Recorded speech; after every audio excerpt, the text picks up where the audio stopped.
I'm Nathan Mikulski, and today's topic is gears. Let's jump into it. So, gears have three main functions. The first function is to change the direction of a rotation. So when you have two gears meshing, you have one rotating, say, clockwise. The other, when it meshes, will rotate counterclockwise. So gears serve to change direction of motion. The second thing is gears serve to change the speed and torque of like a rotational motion. This is achieved by changing the sizes of pinion gears and driven gears to achieve a greater torque and difference in balance, and either speed up, slow down, or increase or decrease torque. And the third one is to transmit power through a very efficient means, and yeah. So what does it take to have all that, to achieve all that? Well, we need conjugate action, and conjugate action is essentially a constant gear speed achieved by having an involute profile. Now, what is an involute profile? Here's kind of an example of an involute profile. We have this weird like curvature shape right here with a flat top and the same curve just reflected on the other side. And to make an involute profile, you can think of it as having a string and like a marker wrapped around a cylinder. And as you unwrap it, it'll make a curve, right? That'll make this curve here. And so when they two mesh, this is like one of the most efficient shapes for gear teeth meshing to have constant pressure angles and everything like that. Now, what are some of the problems you can run into? You could run into what is called as interference. And interference generally is when contact portions of tooth profiles are not in a conjugate action, meaning they're not having a constant speed, or they're not, necessarily in a blue profile. And this occurs when contact is made above or below the base circle. So if you made contact above, it would go through and it would slip off and it would drop the speed suddenly until the next gear came around and meshed, so it wouldn't be constant and keep fluctuating. The same would occur if it was below the base circle, because it would just be dragging and it would make contact with the other gears and potentially even stop the gears from meshing. How can we fix interference? Well, one way you can fix interference is you can change the pressure angles, which allows for the position different pinion sizes. So say you change the pressure angle from 20 to 25 degrees, it changes like the minimum or the maximum number of teeth on the pinion gear versus the maximum number of teeth on the big gear, and allows you to have a more wide variety of ratios you can use. Another way to do that is to just try to jump sizes and use different sizes of gears in general without trying to like necessarily go around and mess with the ratios or the pressure angles, sorry. Now, moving on from that, we get into gear trains. Some of the more key concepts of the gear trains are, you're going to have larger gears and you're going to have pinion gears. The pinion gears are going to be Pinion gears are going to be small gears, and they're usually the driving gears. And so they will have higher speed because they can rotate faster since they have smaller diameters. But they also have less torque because that smaller diameter or smaller radius has less of a moment arm around like the central shaft where it rotates. Therefore, the torque will be lower and the force from that tooth will be lower. Inversely, on the driven gears, usually the bigger gears, they'll have lower speeds because they're bigger and they have to go through a little bit longer than that, but they'll have more torque, again, because that diameter is larger, creating a longer moment arm, creating more torque. And usually when they're meshed together, you get the speed combination of the smaller ones because they have to move at the mesh point. Gears have to have the same velocity, so the velocity of the small gear and the big gear would be the same, but then you'd get the torque increase from the large gear. Now let's go through an example of this. Here we see a gearbox, just a basic gearbox given out, with two sets of gears on 3 different shafts. We have gear 2 on an input shaft, gears 3 and 4 sharing the same shaft, and gear 5 having the output shaft. Now this question is asking, this is a compound inverted gear train. It is a speed reducer from 4,500 RPM to 100 RPM. It's going to be an exact reduction with inline shafts with 20-degree pressure angles. Now we are asked to specify the number of teeth to minimize the size and avoid interference. So we can start with this relation, that NL equals E and F. Now what is E? E is this train value. Train value is simply the product of the driving teeth over the driven teeth.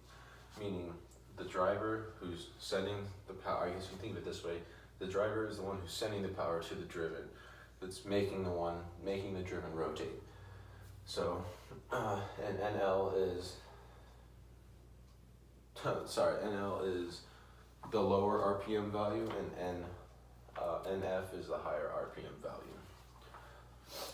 So we can make the relation to be E is going to be this product of, we can use this relation as NL equals NFE. We can rearrange that to have E equal to be NL over NF, which would be 100 over 4,500, which will reduce to 1 over 45, which equals 1/9 times 1/5. And why are we doing that? It's going to be impression because we can get there. We can use those two separate relations to get our relations here and here. Now, if we break that up, we're going to say E1, or our train value for this first set of gears, is going to be N2, which is the driver, over N3, which is the driven, because this is the input shaft. We're going to set that equal to 1/9. Now, E2, which is for this set of gears, is going to be the driver, which in this case is E4, is gear 4, over N5, which is the driven in this case. And that's going to be 1/5. Now, how are we going to relate all these things? Well, we know that these two are going to have to these are going to have to equal each other because they're going to transmit the same power throughout. So we can set up as like this. The diameter of this gear tooth plus the diameter of this one over 2 has to equal the diameter of this one over 2 plus the diameter of that one over 2. Now, we don't know the diameters, but we know the number of teeth and we know the pitch. Or we can get to it not using the number of teeth. We want the number of teeth. So, and we know the pitch is 8. So we can relay this into this equation, subbing the N over P for D, and you can get NP, or N2 over P over 2, yada yada yada, so forth, and that'll reduce to N2 plus N3 equals N4 plus N5, meaning the number of teeth on this side is going to equal the number of teeth on that side between the two gears. So, if we let N2, or the number of teeth on gear 2, be 1 for now, that would make the number of teeth on 3, 9. So we can set 1 plus 9 would be 10, equal to N4 plus N5. So the number of teeth on each of those would have to equal 10. Now from our E2 relation, we can get that N5 equals 5, N4, or N5 has 5 times as many teeth as N4 does. If we plug these two equations into each other, we can solve for N4 and N5, and we would have N4 being 5 over 3 and N5 being 25 over 3, which we see here. Now this isn't particularly useful because you can't really have a fraction of a gear. So if we multiply this by some base number, 18 in this case, which will give us a nice even numbers, we can get the number of teeth for gear 2 would be 18, number on 3 would be 162, the number on 4 would be 30, and the number on 5 would be 150. That is how we can get our gears, our gear teeth per that way. Now moving on, we have gear strength. Now gear strength has a lot to do with some property factors, but it also has a lot to do with force equations. So let's go through some of the main equations. To transmit load, we have the WT, or the work T, or transmitted equals the force transmitted. Torque equals D over T times the omega of T, which equals R to the R omega T. Transmitted power equals H times T omega, which is same as W to the T, or WT D over 2 times omega. And pitch velocity is V equals pi dN over 12, and WT is going to be, we can use from our relations, would be 3,300 times H over V for US customary, or 60,000 H divided by pi D over pi dN for metric. Now that we have these equations, let's go look at an example, okay? Let's look at this example. This example is asking if the gearbox shown, well, it's a compound inverted gear with 5 gears. Received an input power of 15 horsepower at 500 RPM. The gears have a diametral pitch of 8 teeth per inch. And the following numbers of teeth: N3 equals N6 have 80 teeth, and N2, N4, and N5 all have 20 teeth. Assume the gearbox is reasonably efficient, so losses can be negated for this one. And in case we need it, 1 horsepower is 5,500 foot-pounds per second. Now, the first part is asking for, like on this case, our distance from here to here, or the inside of this side. We're looking for like how big our gearbox is going to be. Except we will have 5 gears, we'll have another gear here, so it'll reduce that. So we're looking for that, and what we can do is we can take half the diameter of this one plus half the diameter of this one to get to like here, and we can add the diameter of this one, and in this case you'd have to add the diameter of the 5th gear in there to get to here. And then you also have to have 2 times the minimum clearance distance from the gears to the inside of the box. So plugging in our diametral pitch is 8, right? So kind of a similar way as to the last problem, we can rearrange and put, we can solve for D from this equation and rearrange, plug it in. And we can get, 80 over 2 times 8, or 2 times the pitch, plus 20 over that, plus yada yada yada, and you get to a distance of 19 inches. The second part is asking to determine the pitch velocity in the 3rd gear. Now, the pitch velocity in the 3rd gear, remember, these 2 gears are going to have the same velocity at the mesh point. So V3 is going to equal V2, and we know more about V2, so we can have pi D2 over N2, or pi D2 N2 over 12. Replace D with N over P, and we can get pi times 20 over 8 times 500, all over 12, and we can get 327.2 feet per minute. Now, the third question is asking for the tangential force transmitted between the gears 2 and 3, which is our WT. Remember, we have the relation, WT is 33,000 times H over V, and our H, remember, is our horsepower, which was given to us as 15 horsepower. So 33,000 times 15 over the velocity we just calculated will give us a tangential work of 1,513 pound force.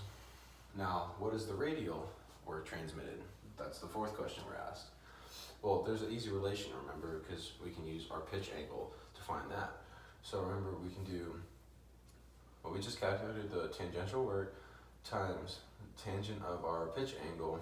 So 1513 times tangent of 20.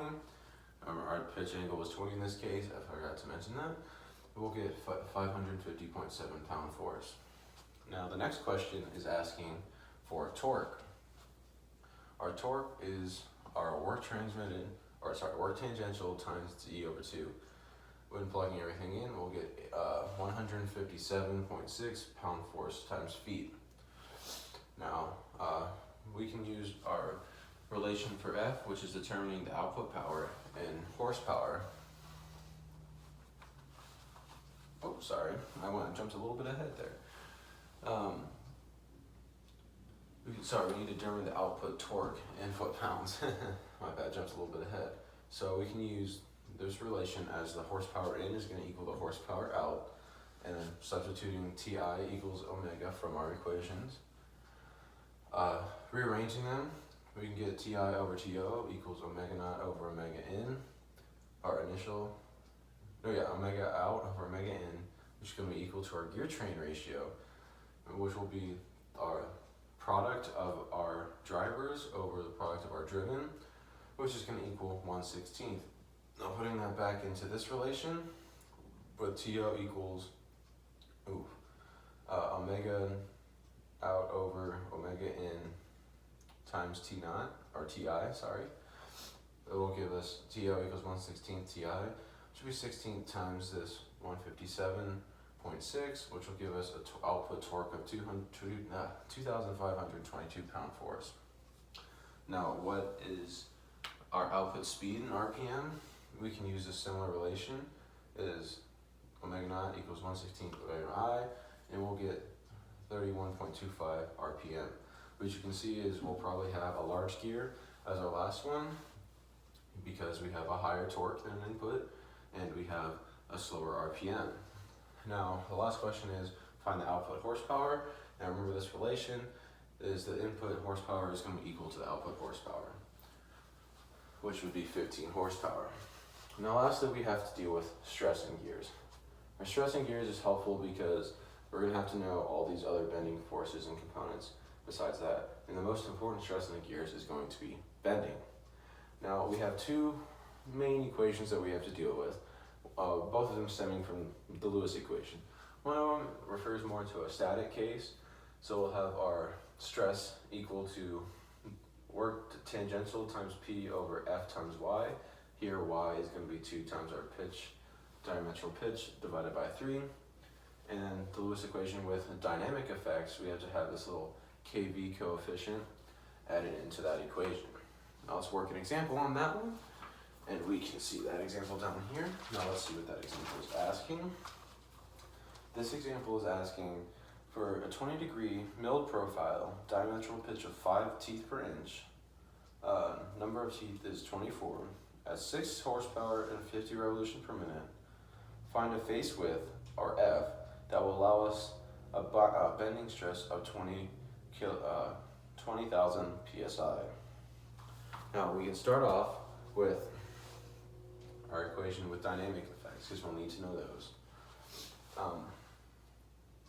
As you know, remember our kV equals the tangential work times P over Fy. We can rearrange this and swapping F and sigma, we can find our face width that we would need, right? But we don't have everything in here yet. So from table 14.2, we can get that our Y is 0.337, and we know that kV has our equations for metric that are for US customer. In this case, it'll be 1200 plus the velocity over 1200, but we don't know velocity yet. So let's find that real quick. Velocity, remember, is pi dn over 12, and plugging in, we'll get a velocity of 62.83 feet per minute. Plugging that back into our kV equation, we'll get 1.052. But remember, we made this all for our D by rearranging that stuff. So we have everything we need except for this work tangential. So remember, our work tangential will be 33,000 times H over V. Plugging in, we'll get 3151 pound force. Plugging all of that back into here, we'll get a face width of 2.46 inches. Now, hopefully, this gets you